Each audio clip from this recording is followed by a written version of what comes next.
écoutez Dieu parler. La Bible dit, lorsque vous avez un problème avec votre frère, allez vers ce frère.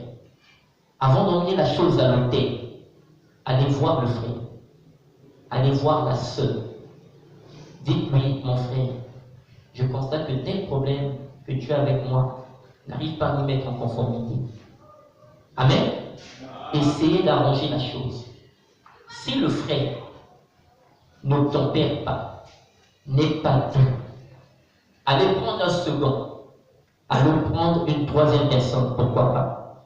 Si la chose n'est pas réglée, ensemble, apporter cela devant l'Assemblée. Amen. Mais on ne peut pas apporter ça à l'Assemblée de manière vague. C'est en voyant les anciens de l'Église. Amen. On ne peut pas l'apporter de manière vague. C'est en se rapprochant du berger. Amen. Vous exposez la situation. Et si vous êtes des fils et que la solution est donnée au travers du berger, prenez ça comme un oui et amen. Parce que le berger est celui qui représente votre guide dans l'Église. Vous êtes censé aimer, vous êtes censé écouter, vous êtes censé apprendre à être discipliné devant le berger. Est-ce que vous êtes avec moi? Mais ce berger ne sera toujours pas aussi doux avec vous.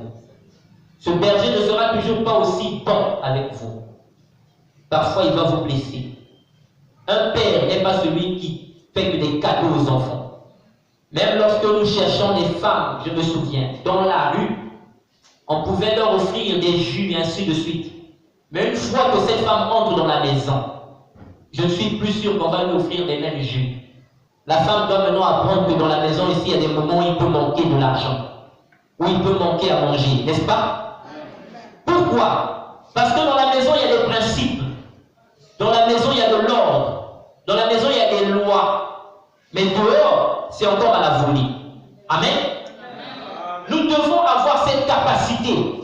Parce que si nous n'avions pas cette capacité, assurément même les prières que nous ferons ne vont jamais être exaucées. À cause d'un frère, à cause d'une sœur, qui peut mettre de l'amertume dans les cœurs des autres, Dieu peut effectivement rejeter tout ce que nous pouvons demander. Amen. S'il n'y a pas de la cohésion entre nous, comment est-ce que Dieu nous répondra? Nous avons besoin d'être unis. Unis comme un seul homme. Unis comme une seule tête. Unis au pied de la croix. En laissant nos sentiments. En laissant